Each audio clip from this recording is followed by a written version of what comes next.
Buenos días, compañeras y compañeros. Si os parece, comenzamos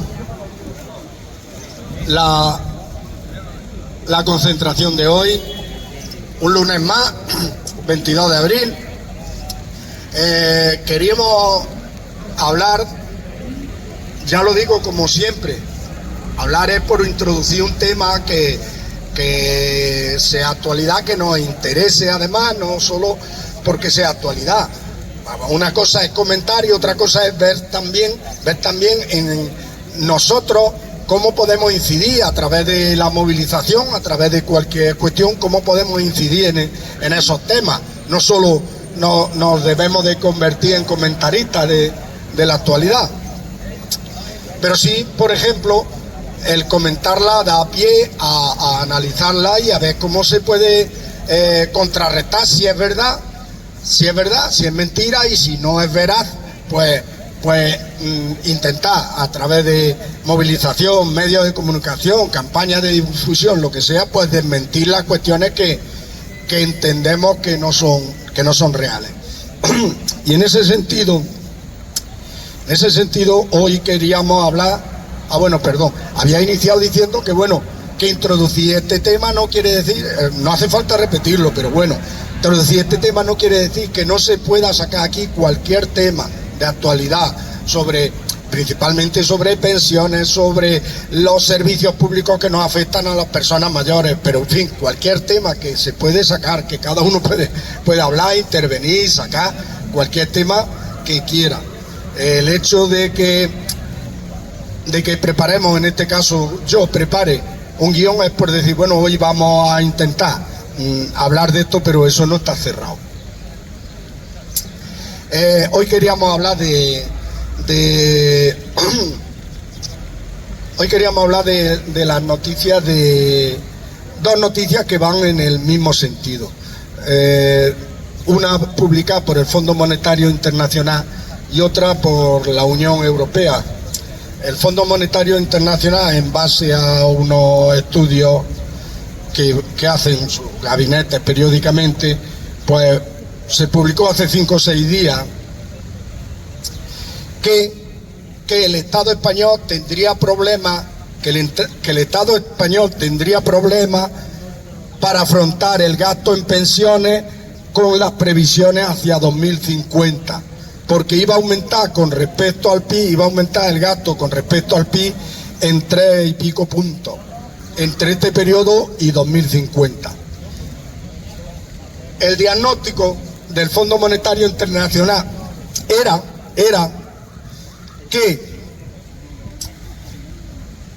por espera, lo veo, eso es, era que debería o de aumentar la edad legal de jubilación, se debería de aumentar la edad de jubilación, es su medida, o reducir, esto también es importante, reducir la tasa de sustitución. Sabéis que la tasa de sustitución, lo hemos hablado aquí muchas veces, viene a ser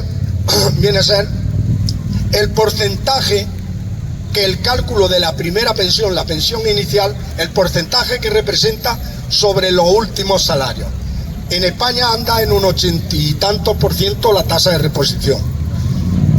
Lo dicen de esta forma, pero habría que ver en qué se traduce, por ejemplo, eso.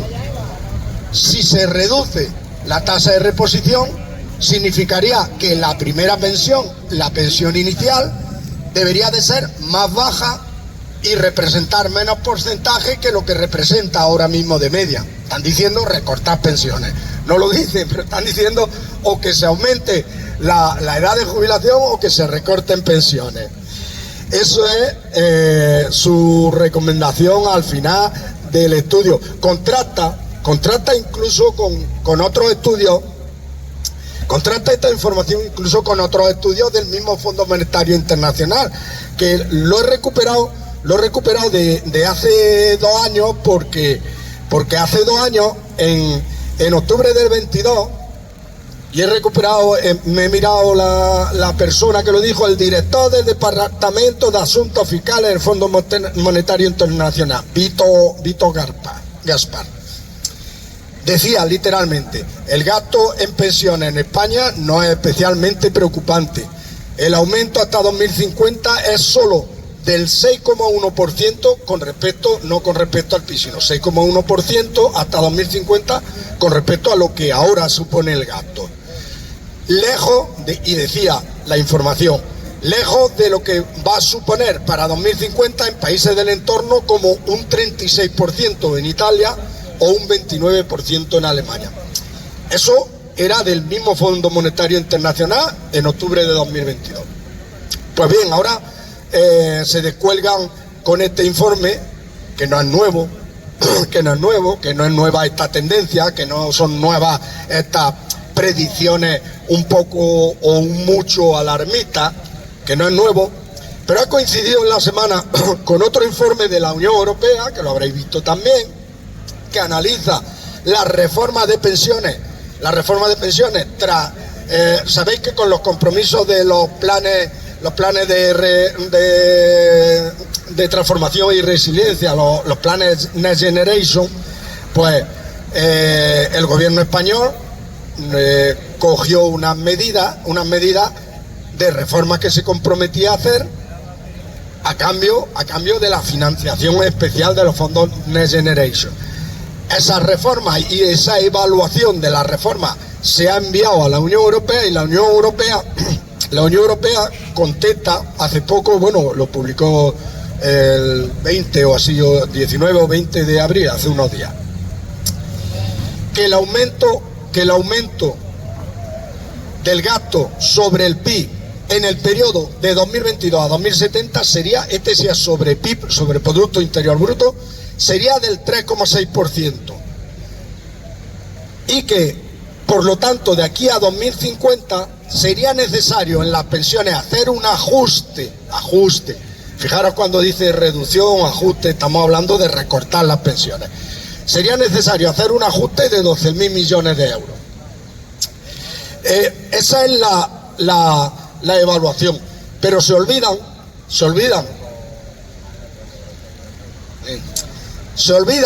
estos dos organismos internacionales,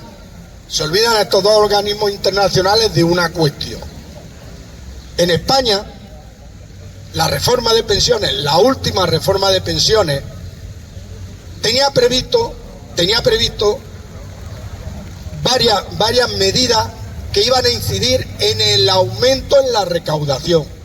Y estamos viendo que algunas están dando resultados muy por encima de lo que decían estos mismos organismos, con la reforma del mercado laboral, con la reforma de pensiones, incluso con el aumento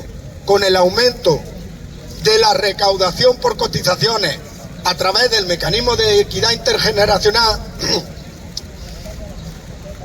Al principio, cuando se estaba debatiendo, cuando no estaba aprobado, cuando todavía no se podía evaluar, porque la verdad es que ahora mismo todavía es pronto para poderlo evaluar. Llevamos solo el año pasado y con el mecanismo de equidad intergeneracional.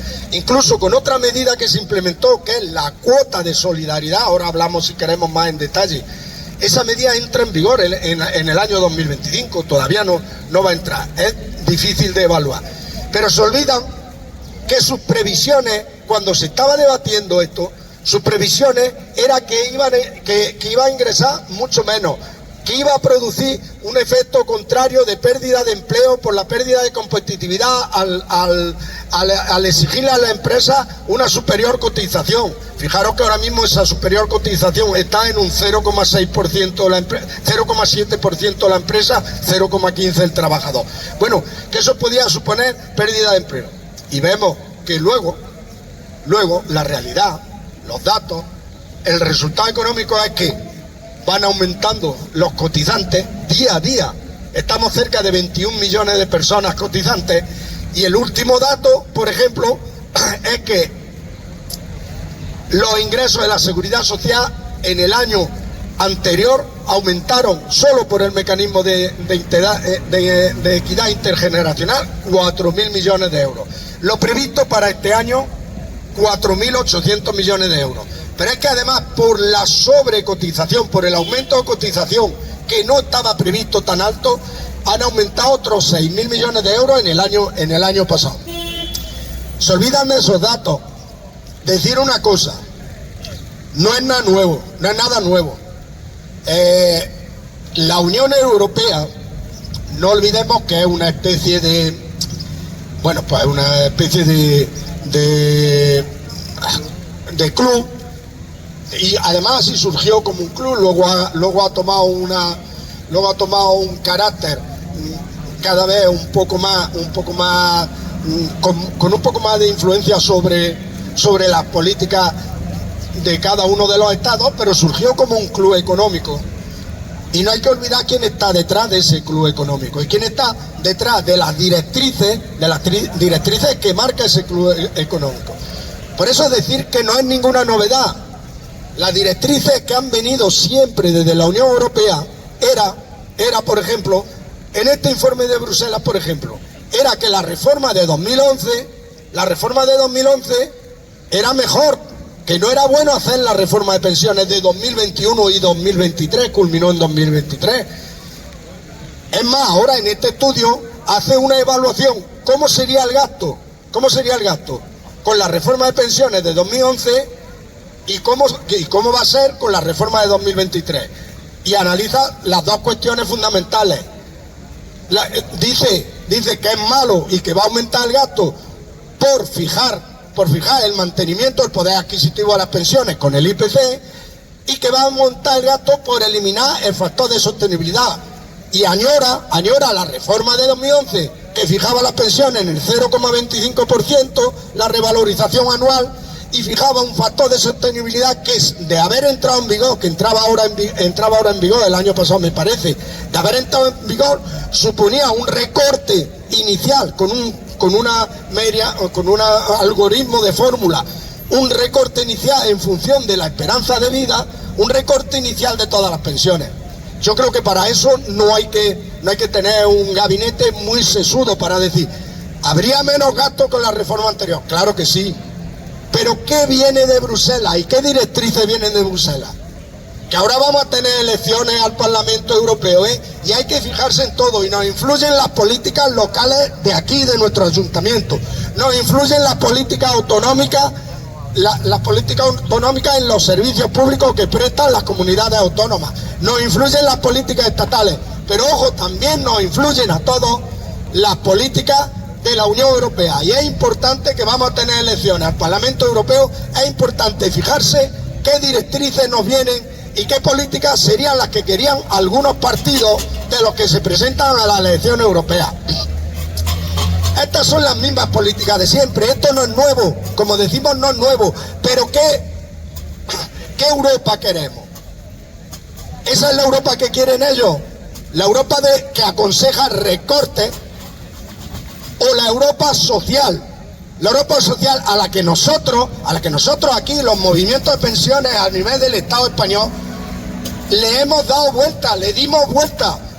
Señores, que nosotros le dimos vuelta, que las recomendaciones de todo esto, siguiendo las directrices del capital financiero, de los grandes fondos de inversión internacionales, siguiendo esas directrices, la reforma de pensiones la desaconsejaban. Por supuesto dicen que con esta reforma, como no ha salido como quisieron ellos, como no ha salido con los recortes que quisieron ellos, dicen y hacen augurios de que va a haber problemas para hacer frente al gasto.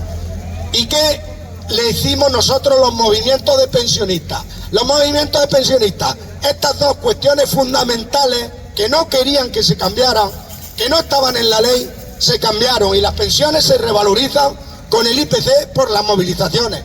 Y otra cuestión, se derogó el factor de sostenibilidad, que iba a suponer un recorte de todas las pensiones iniciales. Y además se dijo y se señaló que la exigencia nuestra, la exigencia de los movimientos pensionistas, era que cuando exista, lo sabéis, lo hemos repetido, lo hemos llevado en nuestras movilizaciones, que cuando exista algún compromiso en un periodo de tiempo, cuando exista algún compromiso superior de pago en pensiones, de compromiso de pago en pensiones se puede y se debe hacer por la vía de los ingresos.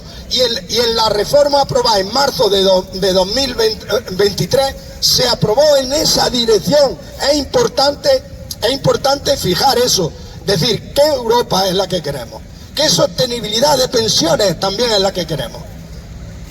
Se fijó el mecanismo, se fijaron que la sostenibilidad de las pensiones no se consiga a través de reducir las pensiones, de reducir la cuantía, de recortar las pensiones, que se puede conseguir por la vía de los ingresos. Con unos mayores ingresos, dijimos, en salarios dignos. Dignificar el salario mínimo interprofesional supone también mayores ingresos en cotizaciones. En los salarios de los trabajadores, con unas mayores cotizaciones y por la vía de los ingresos, con aumento de las cotizaciones. Porque hay margen, que eso no lo dicen en sus estudios. En España, las cotizaciones sociales, la parte de la cuota empresarial, está 6 puntos por debajo de la media de la Unión Europea. Hay margen y ahora se ha aumentado un 0,7% para crear el mecanismo de equidad intergeneracional, para utilizarlo cuando sea preciso y cuando exista, porque están hablando de 2050 y hasta 2070. Teniendo en cuenta la demografía, la esperanza de vida, teniendo en cuenta todos esos factores. Pues cuando exista ese mayor compromiso, se está llenando lo que decimos con el mecanismo de equidad intergeneracional, se está llenando el fondo de reserva. Se tomó otra medida que no querían, que no estaba prevista, que decían que hunde a las empresas. Lo de eliminar el tope a las cotizaciones de los salarios máximos. ¿Por qué? Porque había un grupo grande de salarios, que como estaba topeado, por la cantidad que estaba por encima de ese tope se quedaba sin cotizar. Se tomó esa medida, van a aumentar los ingresos. Y lejos de las campañas estas, como digo, catastrofistas, está la respuesta. Está también la exigencia de decir, esta es la Europa que queremos, una Europa social, una Europa donde se pueda vivir dignamente. Y precisamente todavía queda para llegar a eso, pero lo que no estamos dispuestos es a dar ningún paso atrás. Y eso se va a contrarrestar. Ahora mismo está previsto para el día 6 de mayo, hay una movilización de todos los movimientos pensionistas del Estado, una movilización a nivel estatal. Había problemas de fecha, no venía, lo que venía bien a una comunidad autónoma o un sitio no venía bien a otro. Se ha decidido que se va a hacer a nivel individual, cada plataforma o cada provincia, como quiera, el lunes día 6 de mayo, pero se va a hacer con unas reivindicaciones conjuntas, con un manifiesto conjunto, entregándole al gobierno del Estado o en las delegaciones de gobierno de cada comunidad autónoma o de cada provincia, entregándole el manifiesto con las reivindicaciones, y con la exigencia, y diciendo que, primero, estamos y vamos a seguir estando por garantizar la sostenibilidad del sistema público de pensiones para los actuales pensionistas y para los pensionistas futuros. Y segundo, que todavía quedan algunas cosas que mejorar en el sistema público de pensiones, y se traduce en nuestras reivindicaciones. El cartel ya lo hemos hecho y lo miro simplemente por citar 2 o 3 cuestiones de las que se le va a dar más visibilidad en el cartel, pero las reivindicaciones son las mismas, las que siempre venimos manteniendo sobre pensiones mínimas, sobre sostenibilidad del sistema público de pensiones. Pero, en fin, voy a mirarlo por leer.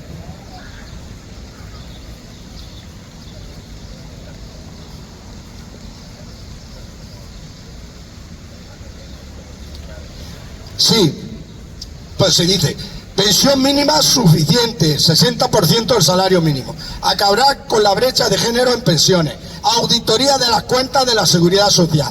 Ni un euro de los salarios directos o diferidos a los planes privados de pensiones de empresas. Se citan muchas cosas más y abajo cita por todas las organizaciones que somos convocantes. AJUBI 40, COESPE, Movimiento Pensiones de Euskadi, más Movimiento Andaluz en Defensa de las Pensiones Públicas, MODEPEN, Movimiento Gallego en Defensa de las Pensiones Públicas, Unidad COEPE, Plataforma de Pensionistas de Badajoz y de Móstoles. Seguiremos hablando de esto, pero lo saco por decir, es importante.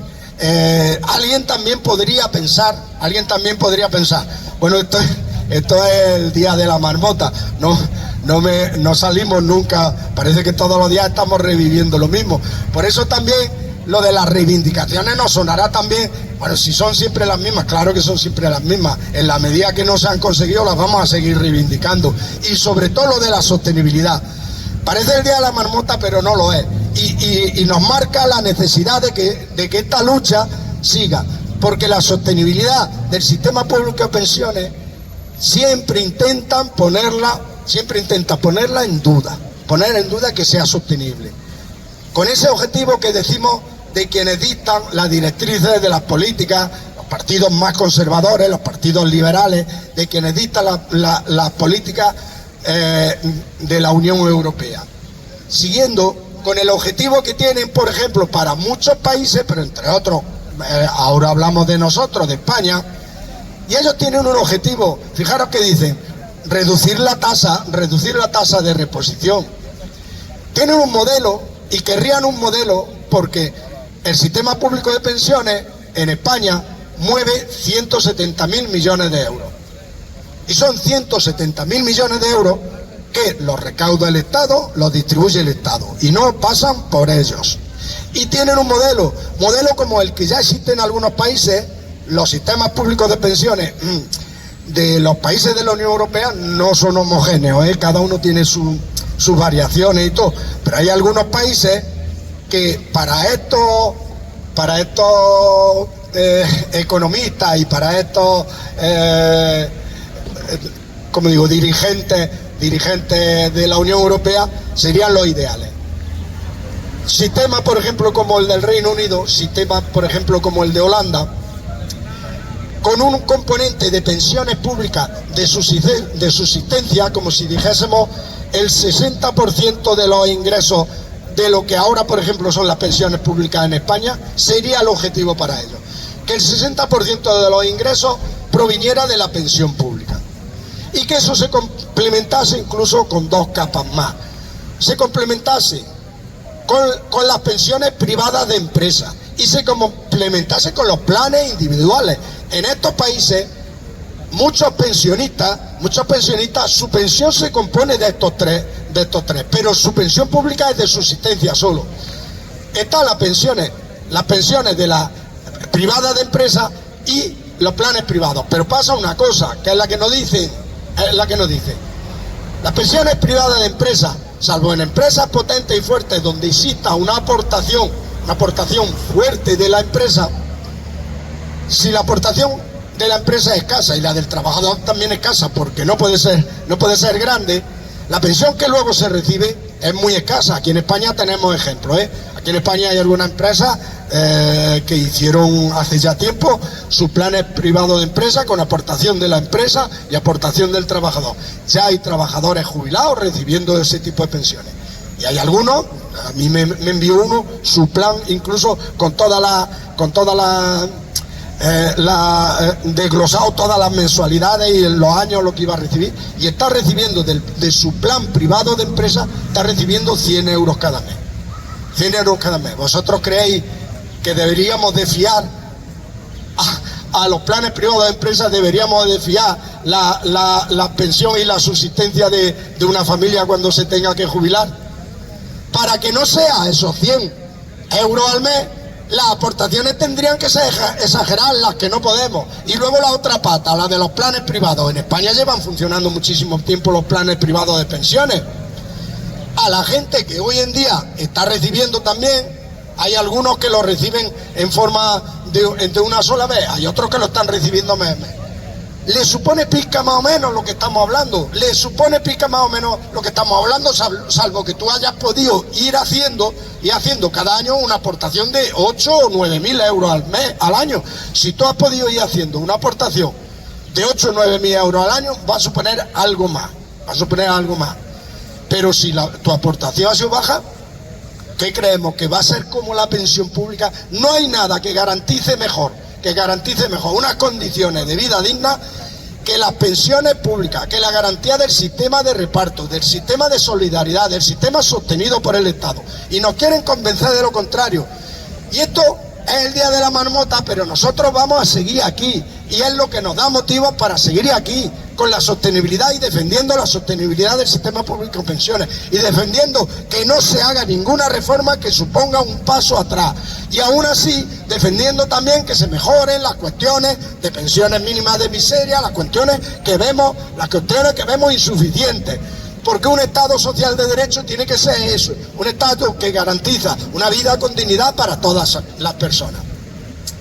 Esa es la cuestión y la reflexión que cabe hacer, decir que esto no se acaba, pero que tampoco es nada nuevo, tampoco es nada nuevo.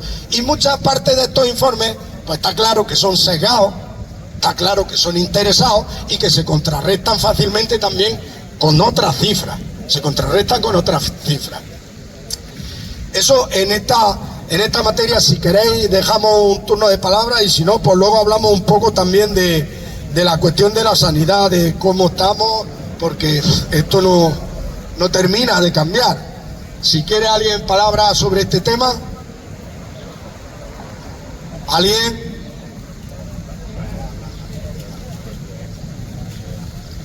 De la dependencia, todos los días lo digo.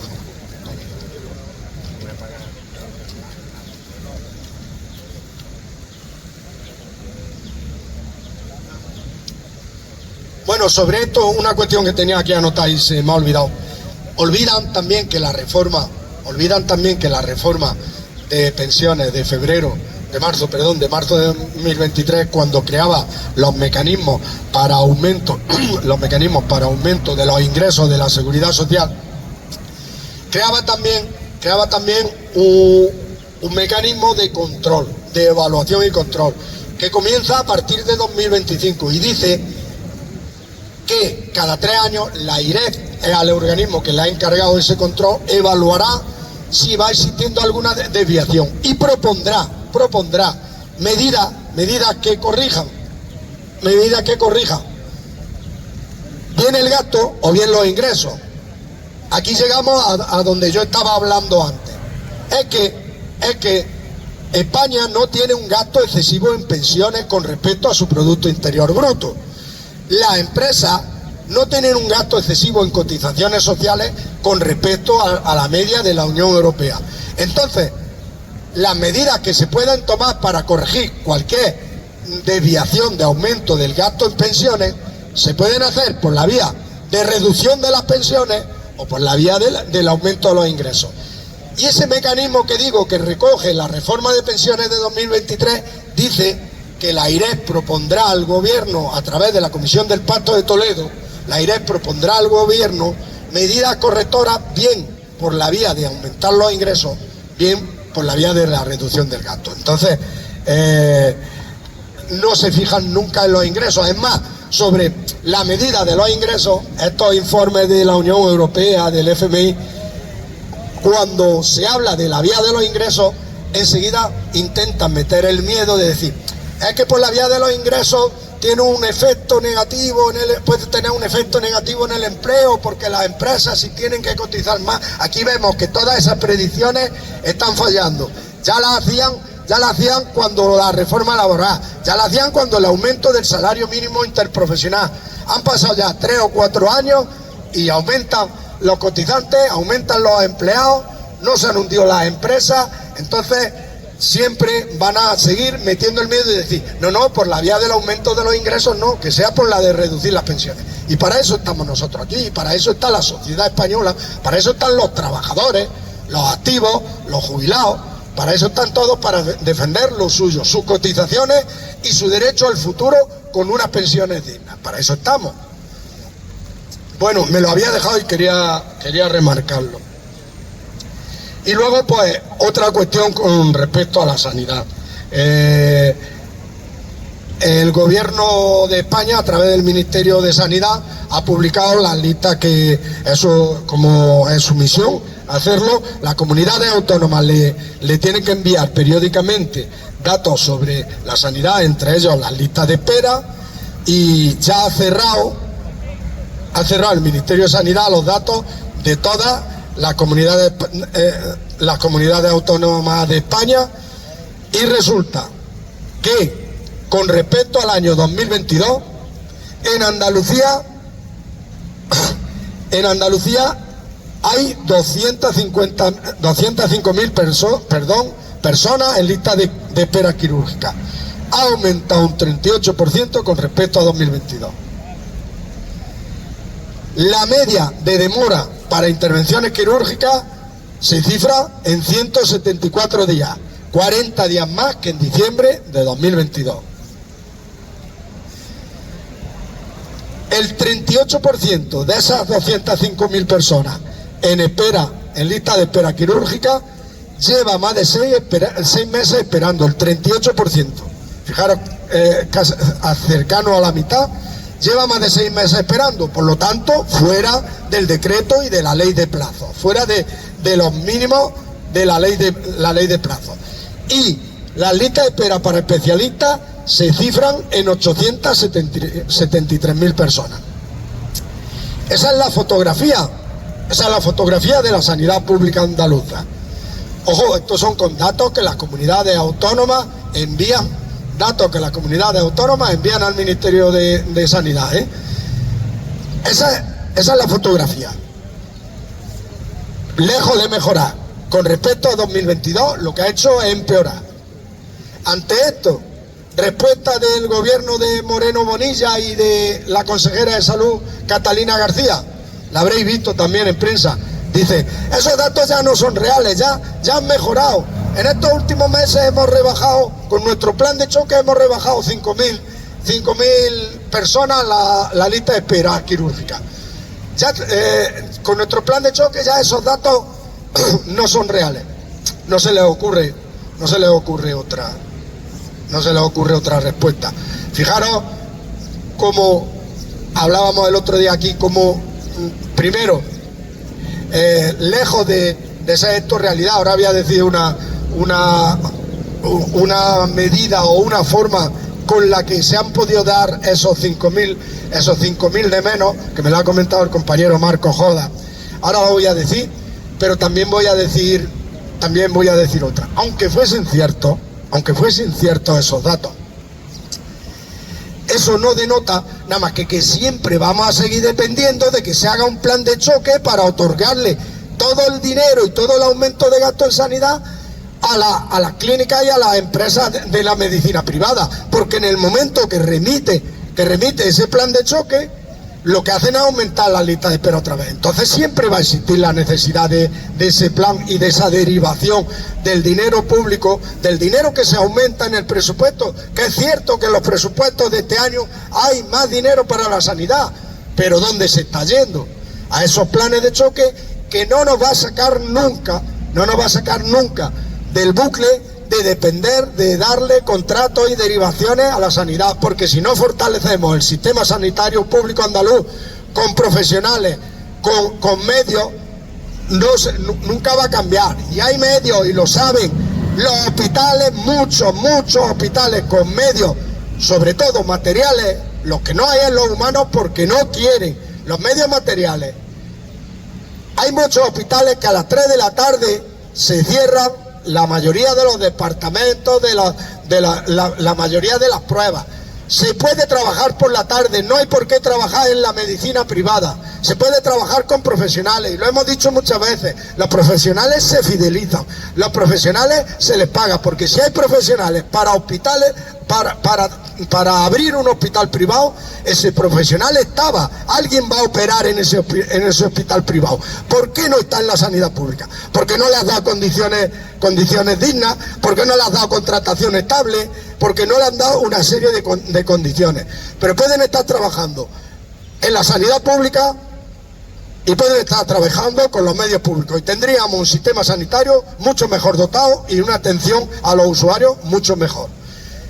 Y decía un caso anecdótico que cuenta, y que puede que no sea tan anecdótico, que me lo ha comentado el compañero Marco Jodas. Dice, están rebajando esos datos en base a que le fijan a la gente que está en lista de espera para operación quirúrgica, le están fijando con mucha más antelación se le está fijando ya fecha de operación, pero fecha de operación para dentro de 2 meses, para dentro de 2 meses y medio.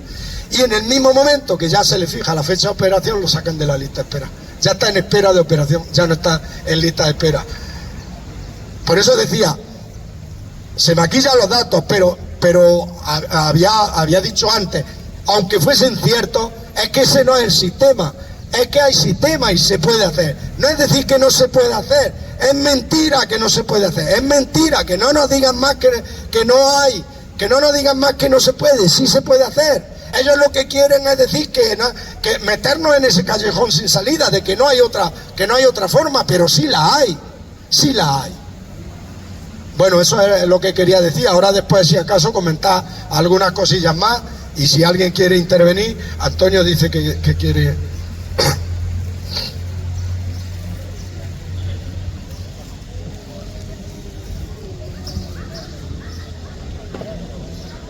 Buenos días. Esta mañana he recibido una noticia que no he podido completarla de leer. Viene muy relacionada con el asunto que hemos visto estas semanas pasadas con el segundo de a bordo de la consejería, que se había despedido o había salido, y enseguida lo habían admitido como trabajador o como dirigente en Asisa. Entonces hablábamos precisamente que siguen desgraciadamente las puertas giratorias, y ahí veíamos que ese hombre iba a tener su gratificación por los millones que le había acreditado a la que ha sido su empresa posterior. Pero no solamente hay eso. Esta mañana recibo yo un escrito en el que Antonio Escolar Pujolar es un médico especialista en epidemias, que ha hecho un escrito explicando otra manera de destruir o minusvalorar lo público en beneficio de lo privado. En el caso de la pandemia, de la epidemia, es siempre conveniente que las instituciones sanitarias tengan una previsión de lo que puede ocurrir. Y en esa previsión cada día tiene mucha más importancia la inteligencia artificial. Ahí se van introduciendo un montón de datos que permiten averiguar lo que viene. En ese caso se ve claramente que probablemente haya también una invitación desde Europa a que en todas las instituciones tengan unas previsiones, una gran acumulación de datos para lo que viene. Incluso se hace a nivel europeo. Está claro que en el caso de estas personas que entran en los sistemas públicos, lo vienen haciendo precisamente cargándose de documentación que luego extrapolan y pasan a los sistemas privados. Así que es muy probable que ese segundo de a bordo de la consejería no solamente vaya a cobrar de aquella por los datos que facilitó, por los contratos convenientes que le pasó a esa compañía, sino también con los datos que ofrece para que esas compañías privadas tengan una gran ventaja con respecto en el cuidado sanitario. Muy bien, gracias. ¿Alguien quiere decir algo más? Una cosa que me ha dicho el compañero Pepe Fuentes. Está recogiendo firmas de una plataforma que han formado de apoyo a Palestina y para denunciar el genocidio y las atrocidades que se están cometiendo en Palestina. Está recogiendo firmas. Si alguno quiere ahora y no ha firmado, que se pase a firmarle. Y y me ha comentado que están haciendo ese grupo de apoyo para sensibilizar allí en Úbeda y tienen previsto un encierro. Si él quisiera, Pepe, ¿quieres decirnos algo del encierro? Buenos días a todos, perdonad, pero la alergia es peor que el gobierno. Ah, vale, pues muy bien. Que hay una iniciativa de encierros en una serie de ciudades que van a durar 48 horas y para apoyar estos encierros pues se recogen firmas de la gente pues que por alguna razón, pues en este caso de proximidad y tal, pues no tengan inconveniente en apoyarlos, ¿no? Entonces estamos recogiendo una firma. Yo durante la mañana he estado por ahí recogiéndola y simplemente si alguien no ha firmado todavía, pues que se pase y me eche un garabatillo en la hoja porque tenemos que hacer ver que hay mucha gente apoyando esta iniciativa. Nada más, gracias. Gracias, Pepe. ¿Alguien más quiere decir algo? Recordar una cosa que me lo dice Juan. Dice, recuerda siempre la importancia de primero, de la mala situación que tenemos en la atención a la dependencia en Andalucía y la importancia que puede tener la sentencia que hemos comentado en los otros días. Sobre todo, por si alguien se ve ya en una situación tan extrema como la del caso que comentamos, como el caso que la sentencia del Supremo le da la razón a los familiares y todo, pues si alguien se ve en una situación tan extrema, que sepa que existe y que sepa que existe la posibilidad, que la sentencia del Tribunal Supremo abre la posibilidad de que familiares si están esperando una residencia y el hecho de que tarden mucho y de hecho que tengan esos retrasos tan grandes en Andalucía en darle una residencia y no tienen más remedio que ingresarlo, existe la posibilidad de que pueda reclamar esos gastos que han tenido la familia, que sepan que se abre por ahí una vía. Ahora mismo la vía que se abre es a nivel judicial, pero que sepan que tiene mucha importancia esto en el aspecto de que desde la judicatura se reconoce el derecho que tienen las personas y se reconoce también que por el hecho de que la administración tarde mucho en resolverlo no se extingue el derecho que ya tenían antes y se reconoce el derecho a reclamar. Me lo recuerda Juan, lo recordaré otra vez, ya lo hemos dicho 2 o 3 veces, pero de verdad que puede tener mucho calado y es importante. Y ya si casos particulares se encuentran en esta situación, que indaguen, ahora mismo tiene que ser por vía judicial, pero que indaguen cómo reclamar o cómo pueden reclamar. ¿Alguna cosa más? Pues muchas gracias a todas y a todos y nos vemos el próximo lunes.